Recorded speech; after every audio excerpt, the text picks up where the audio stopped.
Acá andan los chinos, ¿no? Porque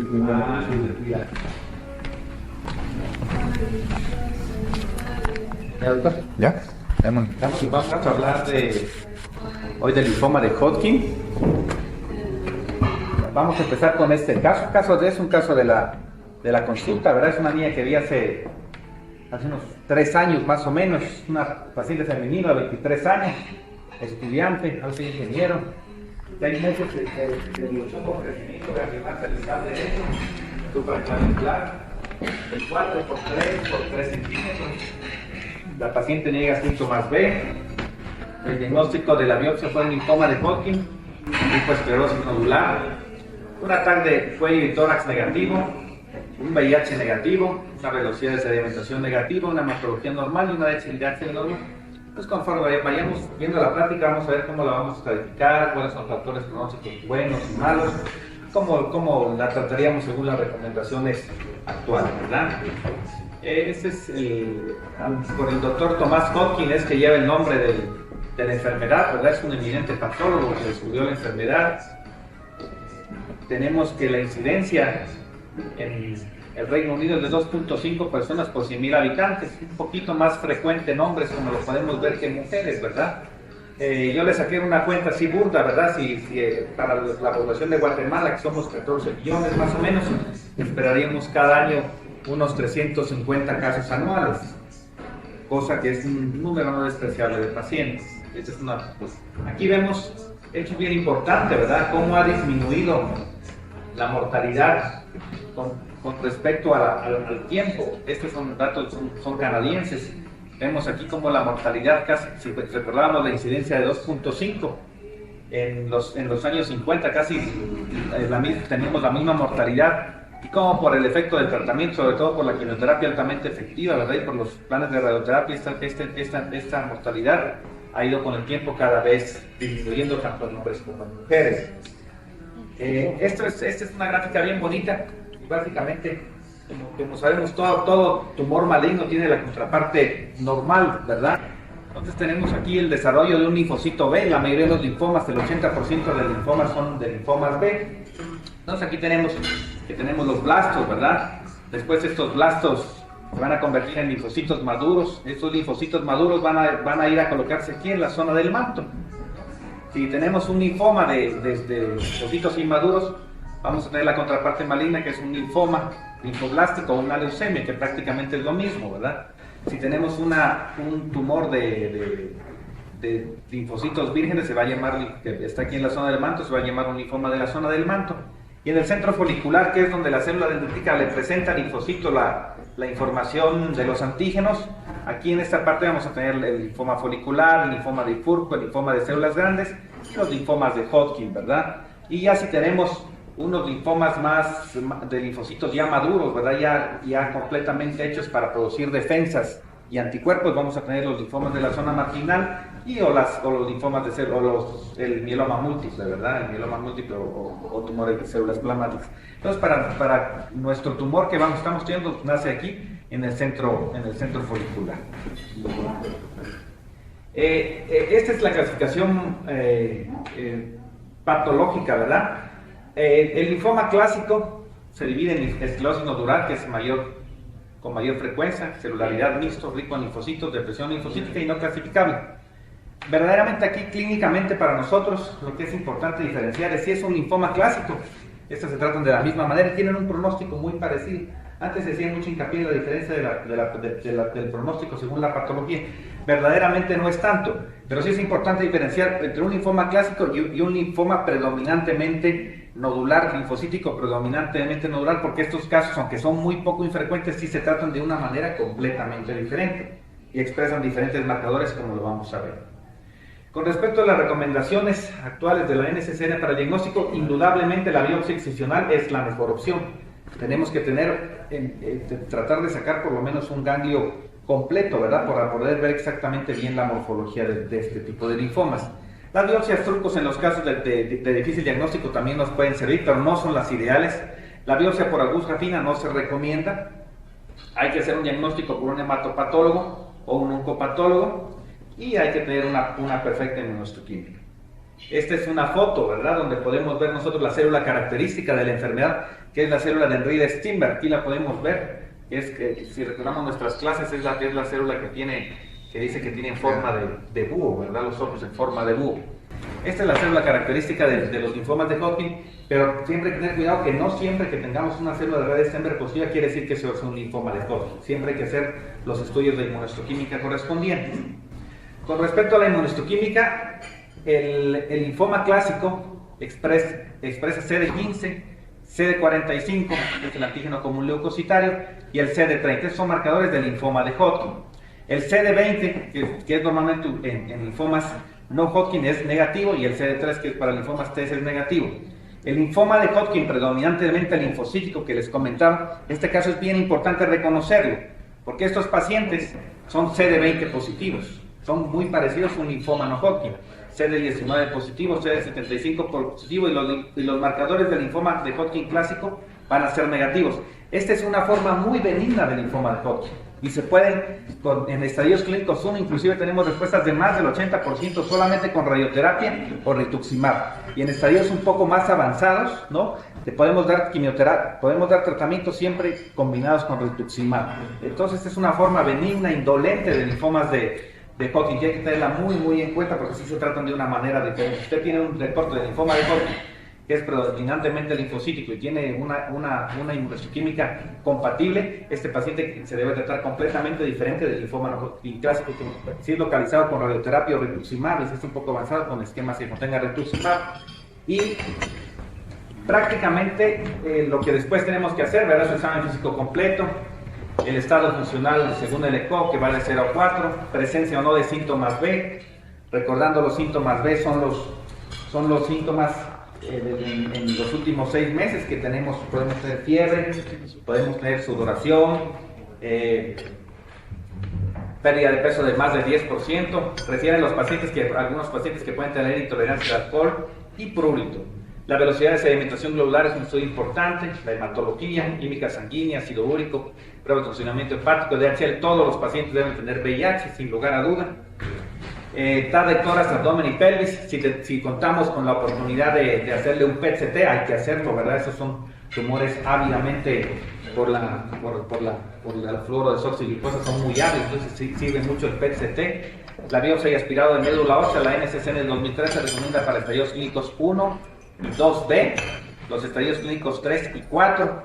Como a veces se puede presentar en pacientes jóvenes, a estas pacientes les recomendamos hacerles a toda su prueba de embarazo, y vamos a hacerles, hay que considerar si son pacientes jóvenes, ¿verdad?, hacerles, si es un varón, ¿verdad?, hacerle una criopreservación de semen, y si es mujer, una criopreservación de óvulos, su fracción de eyección ventricular izquierda, si tenemos pensado dar un esquema con antracíclicos. En el caso específico de esta paciente, la paciente 23 años, ¿verdad?, con muchas ganas de ser mamá. Esta paciente es una prueba de embarazo negativa, y la paciente se le realizó una criopreservación de óvulos. Este es el estadio clínico. 1 es un solo grupo nodal, 2 múltiples ganglios en el mismo lado del diafragma, por ejemplo cuello y axila, 3 múltiples ganglios arriba y abajo del diafragma, por decir cuello y vaso. Recordemos que vaso se toma como un sitio ganglionar, lo mismo las amígdalas, no sube estadio clínico 4, y 4 múltiples sitios extranodales o enfermedad extranodal con ganglios. Y también aquí la médula ósea se cuenta como estadio clínico 4, decimos X, que es una enfermedad voluminosa mayor de 10 centímetros, E, una enfermedad extranodal, y A o B si tiene síntomas. Entonces recordemos que la paciente tenía un ganglio único en el cuello, entonces es un estadio clínico 1, ¿no? No es X, ¿verdad? Entonces sería clínico 1A, ¿verdad? Sería un estadio clínico 1A. Entonces, después, ¿cómo abordamos el tratamiento de la paciente? Básicamente vamos a dividir a los pacientes en 2 grupos, dependiendo de sus características. Vamos a tener los pacientes con estadio clínico limitado y buen pronóstico, los Ann-Arbor estadio clínico 1, 2, que no tengan síntomas B, o sea, que no tengan pérdida de peso, que no tengan sudoraciones, que tengan enfermedades no voluminosas, o menos de 1/3 de la masa mediastinal, que tengan una velocidad de sedimentación menor de 50, la paciente la tenía negativa, y que tengan menos 3 sitios nodales. Esto de los sitios nodales se cuenta por decir, un sitio es cuello, 2 sería axila, 3 sería, perdón, 1 cuello derecho, 2, sí me entiendo, ¿verdad? Sí. Izquierdo, derecho, no, mediastino, otro. Esta paciente tenía solamente un sitio nodal, ¿verdad? Entonces es una paciente que entra en este estadio de buen pronóstico. Los estadios avanzados son todos los que no entran en este grupo. Entonces vamos a ver si las modalidades de tratamiento, ¿verdad? Si las modalidades combinadas de tratamiento es mejor. Por supuesto, la quimioterapia la utilizamos para control sistémico y la radioterapia para control local. Esta paciente, aunque sea una paciente que tenga una enfermedad localizada, no puede ir solamente a radioterapia. Pues tenemos que darle tratamiento sistémico. Porque con radioterapia local, las recaídas a futuro plazo, si no damos quimioterapia, son muy altas. Entonces, lo que se ha avanzado, ¿verdad?, en los tratamientos del linfoma de Hodgkin, es que al comienzo, si ustedes recuerdan, eran estas radiaciones muy grandes, ¿verdad?, que prácticamente daban el manto. Me recuerdo que daban los mantos, ¿verdad?, desde aquí un cuadrado completamente aquí, o las bien invertidas. Y se vieron que a largo plazo el paciente se curaba verdaderamente, ¿verdad?, pero tenía unas complicaciones terribles, ¿verdad? Yo he visto pacientes en el INCAN tratados a los 12, a los 13 años, que prácticamente quedaron con el cuerpo, con las piernas bien desarrolladas, y por la radioterapia que les dieron libre el cuerpo, quedan unos cuerpecitos así chiquititos, ¿verdad? En las mujeres la probabilidad de tener cáncer de mama en estas pacientes es bien alta, ¿verdad? Las mujeres que fueron radiadas con este tipo de los cánceres secundarios, problemas cardíacos. Entonces, lo que se ha tratado es tratar de reducir la radioterapia a lo mínimo necesario, y también la quimioterapia, ¿verdad? Tratar de utilizar el esquema que menos tóxico sea y que más beneficio nos tenga. Entonces, ese sería cómo haríamos el tratamiento actual, ¿verdad?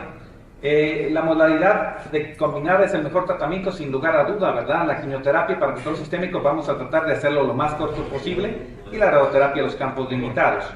Vamos a responder cuál quimioterapia, cuántos ciclos, la radioterapia, los campos y las dosis. ¿Cuál quimioterapia? Entonces aquí tenemos que se compararon estos dos esquemas, el ABVD, que es adiabicina, bleomicina, vinblastina y dacarbazina, contra MOB-ABVD. Este es un esquema que poco se usa porque utiliza un medicamento que se llama mecloretamina, que es muy difícil de conseguirlo actualmente. Lo cierto es que el esquema solamente con ABVD tiene una supervivencia libre de enfermedad muy parecida a un esquema combinado, y lo mismo la supervivencia global, ¿verdad? Lo mismo la supervivencia. Entonces no hay necesidad de dar tantos medicamentos en los pacientes con enfermedades localizadas. Entonces ABVD es perfecto, ¿verdad? ABVD sigue siendo el estándar actual para tratar pacientes de bajo riesgo. ¿Cuántos ciclos, verdad? La mayoría de los estudios ha sido realizados de 2 a 4 ciclos de quimioterapia, con o sin radioterapia, a campo comprometido, campo extendido. Los mejores resultados con menos toxicidad son ciclos cortos de quimioterapia y RT a campo comprometido. Entonces la cantidad de ciclos es de 2 a 4. ¿Cuándo damos 2 y cuándo damos 4? ¿Verdad? Mucho depende. La NCCN refiere que mucho depende de qué tan avanzada está la enfermedad, ¿verdad? Si probablemente tiene una enfermedad con un solo ganglio, probablemente con 2 o 3 ciclos podría quedarse tranquilo, pero si ya tiene una enfermedad que tiene varios grupos ganglionares, probablemente vamos a tener que llevarlo a 4 ciclos. Y entonces esta sería la quimioterapia que va a recibir la paciente, ¿verdad? La paciente tiene que recibir ABVD. Yo le había planteado 4 ciclos inicialmente. Y la radioterapia, aquí podemos ver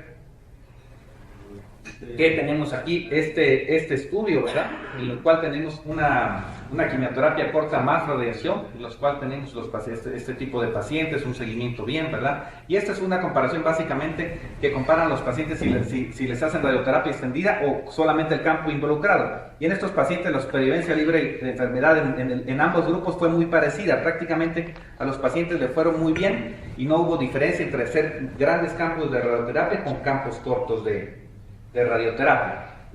Aquí podemos ver, estas son las gráficas del estudio, en los cuales podemos ver que la supervivencia, estos son los campos extendidos y estos son los campos, el campo involucrado que le llaman después de ABVD por 4, y podemos ver que la supervivencia libre de progresión básicamente no tiene una significancia estadística significativa, y por estos estudios es que los campos de radioterapia cada vez se han hecho más reducidos, ¿verdad? Entonces, ya vimos, ¿verdad? Quimioterapia BBD, ciclos 2 o 4, la radioterapia a campo comprometido.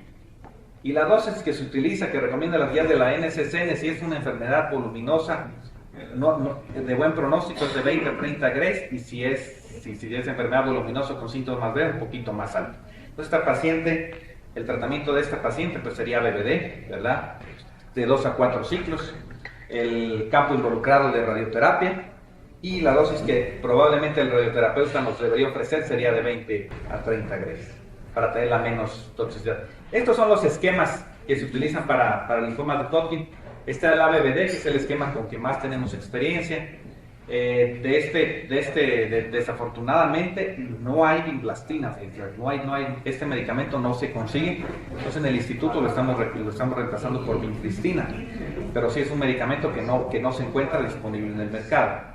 El Stanford, que es un esquema de múltiples drogas, combina la doxorubicina, la vinblastina, la mecloretamina, muy difícil de conseguir también, el topócido, la vincristina, la velomicina y la prednisona, y el Beacop y el Beacop escalado, que es la bleomicina, el etopócido, doxorubicina, ciclofosfamida, vincristina, procarbazina y prednisona. Entonces, estos son los 3 esquemas que tenemos como opciones de tratamiento para los siguientes grupos de pacientes que vamos a ver, que son las enfermedades avanzadas.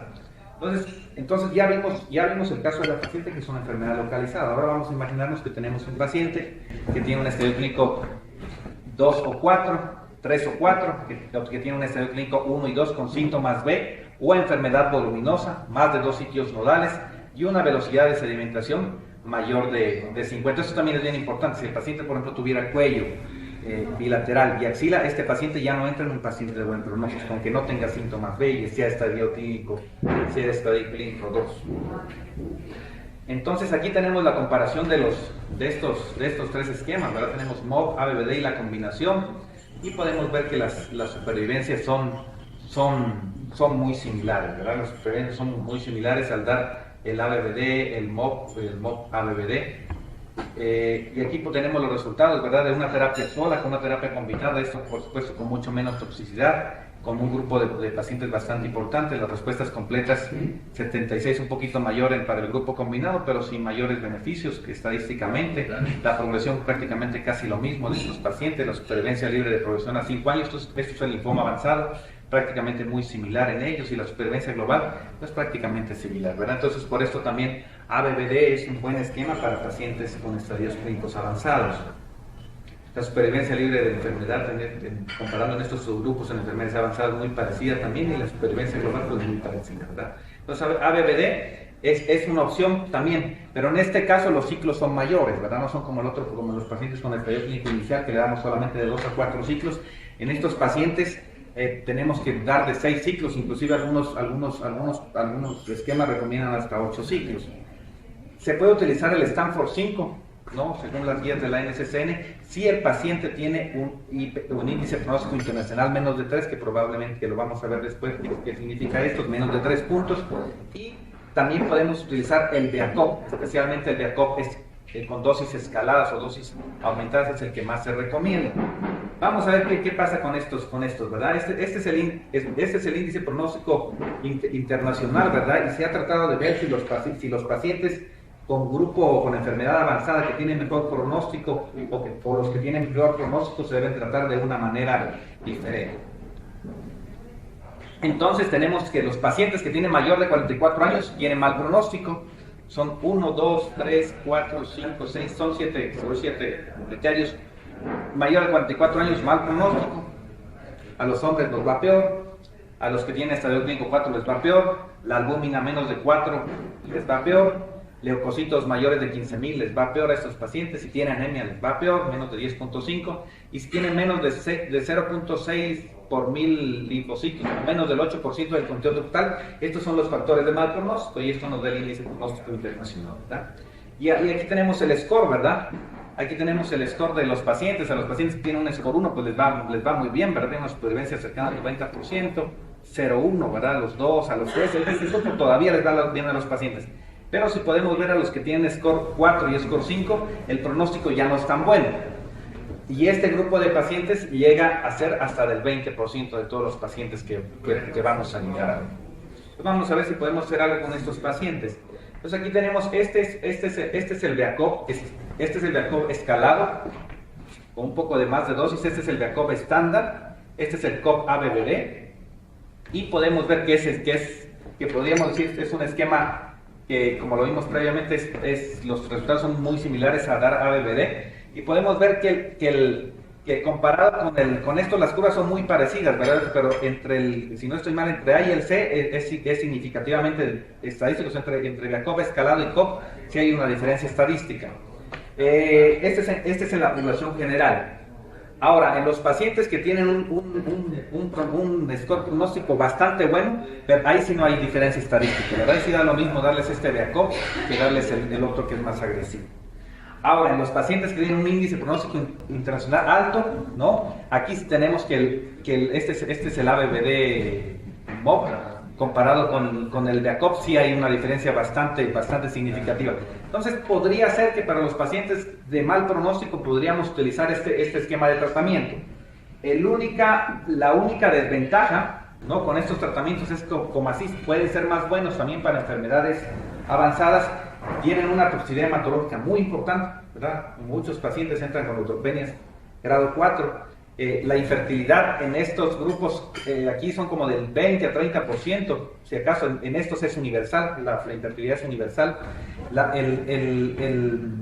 El porcentaje de leucemias secundarias o enfermedades hematológicas secundarias en el grupo de ABVD es como del 0.4, 0.5%. En estos esquemas llega a ser casi del 4%. Entonces también tenemos que valorar que es un esquema más efectivo, pero es un esquema que podemos tener a un paciente con mayores complicaciones. No es aceptado universalmente en Estados Unidos, a pesar de los estudios, este esquema de Jacob. Es importante después de tener una radioterapia altamente efectiva, o sea, después de que tenemos un linfoma avanzado y prácticamente tenemos una respuesta completa. Básicamente este es un estudio, ¿verdad?, donde le dan este esquema por seis ciclos, ¿verdad? Los pacientes que tuvieron respuesta parcial salieron del estudio, y de eso los que tuvieron respuesta completa se fueron a observación 161 y a radioterapia de campo comprometido 172, y prácticamente a los pacientes les va igual, inclusive les va un poquito mejor a los pacientes que no recibieron radioterapia.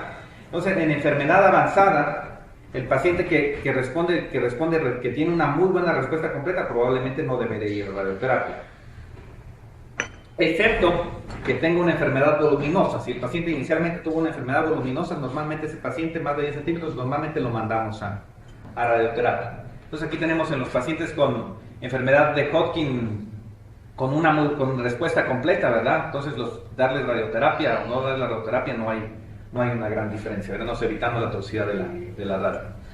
Entonces es importante la radioterapia, eso es importante. Después de una terapia efectiva con quimioterapia, verdaderamente no, ¿verdad? Ahora si tenemos enfermedad residual, probablemente sí. Esto es como hemos avanzado con los tratamientos, ¿verdad?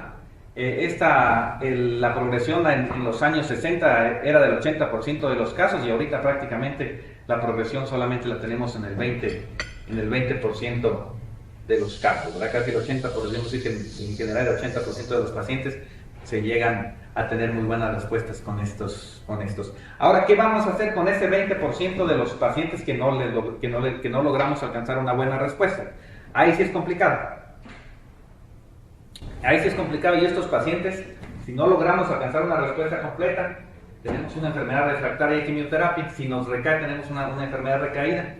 Y verdaderamente lo que las normas mandan es dar un esquema de segunda línea, que puede ser DAP, que es dexametasona, cisplatino, citarabina, el ICE, que es ifosfamida, carboplatino, etopósido, el ESHAP, que es etopósido, metilprednisolona, citarabina, cisplatino. Y si a este paciente lo llevamos a una respuesta completa o una respuesta completa muy cercana, o sea, si detectamos que el paciente tiene una enfermedad quimiosensible, ¿no?, este paciente lo llevamos a dosis altas de quimioterapia más autotrasplante de médula. O sea, ese es el estándar de tratamiento para un paciente con enfermedad refractaria o recaída, ¿no? Hay algunos nuevos medicamentos, probablemente muy promisorios. Este es el brentuximab, que es un anti-CD30 conjugado, que ahorita la FDA lo tiene aprobado para pacientes que hayan recaído después de trasplante o que hayan recaído después de 2 líneas y no sean candidatos a trasplante, ¿no? Todavía está para pacientes, como empiezan la mayoría de los medicamentos, ¿verdad? Nuevos. Y la lomustina, que esta lomustina es un medicamento muy antiguo, ¿verdad? Lo utilizaron los alemanes, doctor, hace mucho tiempo. Es un alquilante que tiene muy buena actividad en linfomas actualmente. Entonces aquí podemos ver, esta es una curva en la cual vemos las altas dosis en enfermedad de Hodgkin refractaria o en recaída. Y aquí podemos ver, este es un esquema de segunda línea, más dosis altas de quimioterapia y trasplante autólogo de médula ósea. Esta es supervivencia libre de enfermedad y podemos ver que la curva pues es bien diferente, ¿verdad? Es bien diferente y estadísticamente muy significativo. Este es con respecto a periodo libre de enfermedad. En la supervivencia global, con el trasplante de autólogo de médula ósea, no se ha podido cambiar mucho la historia, ¿verdad? A pesar del trasplante, porque a pesar de eso existen algunas terapias de segunda línea que son útiles, pero con lo que verdaderamente, pero a pesar de que solamente estadísticamente influye en la supervivencia libre de enfermedades, el tratamiento estándar para un linfoma de Hodgkin en recaída. Igual, ¿verdad? Este es otro estudio, ¿verdad? Un poco más reciente, en los cuales que los pacientes esto es también para periodo libre de enfermedad, los pacientes que se someten a trasplante, les va mucho mejor que los pacientes que solamente reciben quimioterapia de segunda. Esto es importante, ¿verdad? ¿Cuándo trasplantar a un paciente? Entre más temprano, mejor. Este es un paciente que nos recae la primera vez. Entonces, como ustedes pueden ver, la curva de supervivencia es mucho más alta, ¿verdad? Casi llega al 70%. Si damos al paciente, si damos un tratamiento de segunda línea y esperamos que vuelva a recaer el paciente, básicamente ya el pronóstico es muy malo, ¿verdad? Entonces, si tenemos un linfoma de Hodgkin en recaída, la mejor opción es tratar de llevarlo a un trasplante autólogo de médula ósea en su primera recaída o tempranamente. Entonces, de elección, altas dosis de quimioterapia, más autotrasplante de células hematopoyéticas, el tiempo en la primera recaída, ¿no? Ahora, si es de recaída, tenemos un 65% de supervivencia libre de progresión a los 5 años, que es bueno, bastante bueno, ¿verdad? Y si es refractario, ahí sí es un poco menos, de 30% de supervivencia libre de enfermedad. Les va mejor, sin lugar a dudas, los pacientes que de alguna manera tienen algún tipo de respuesta completa, y entre más prolongada, mucho mejor. Entonces, con respecto al caso clínico que tenemos, ¿verdad? Una paciente femenina de 23 años, 3 años de crecimiento ganglionar, de 4x3x3, no síntomas B, un linfoma de Hodgkin tipo esclerosis natural, todos los estudios negativos. Paciente en un estadio clínico 1A, estadio clínico temprano, sin ningún dato de mal pronóstico. Esta paciente valoramos por infertilidad, le mandamos a criopreservar óvulos. En esto hay que tener en cuenta que esta paciente más o menos nos retrasó unas 3 semanas para iniciar la quimioterapia, porque los especialistas colocan cierto tipo de hormonas para que los óvulos se puedan observar y se puedan extraer. Le dimos, el plan mío era de darle de 3 a 4 ciclos de ABVD. La paciente se quedó solamente con el tercer, no quiso más tratamientos, y le dimos radioterapia campo comprometido. Se esperaría una supervivencia global a los 5 años del 90%. La paciente ahorita 3 años de seguimiento sigue en respuesta completa. Con esta paciente tuve algo bien interesante, ¿verdad? Que la paciente quedó con enfermedad residual, ¿no? A pesar después de la quimio y la radio, la paciente quedó con un ganglio de 1 centímetros, ¿no? Entonces, ¿ahí qué haríamos, verdad? ¿Qué haríamos con una enfermedad residual? Después de darle quimioterapia o radioterapia, ¿verdad? Ahí es de mucha utilidad el PET, ¿no? Si el PET es negativo, esta paciente quedaría solamente en observación, ¿verdad? Si el PET es positivo, probablemente esta paciente, habría que considerar que la paciente tenga una enfermedad residual, pero siempre recomienda que estos pacientes, si sospechamos que hay enfermedad residual, aunque tengamos el PET positivo, siempre hay que tratar de rebiopsiarlos, ¿verdad? Siempre hay que tratar de rebiopsiarlos.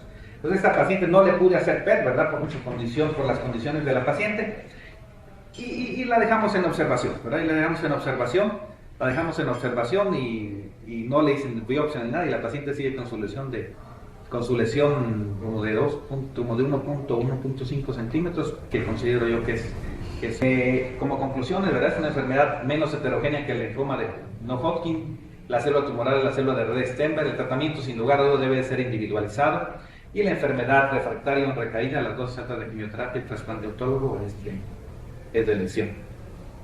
Entonces, ¿alguna pregunta? A mí realmente es un tema que me apasionó mucho desde que era estudiante, antes de entrar al externado, porque con aquellas crisis de hipocondrías que le agarran a uno,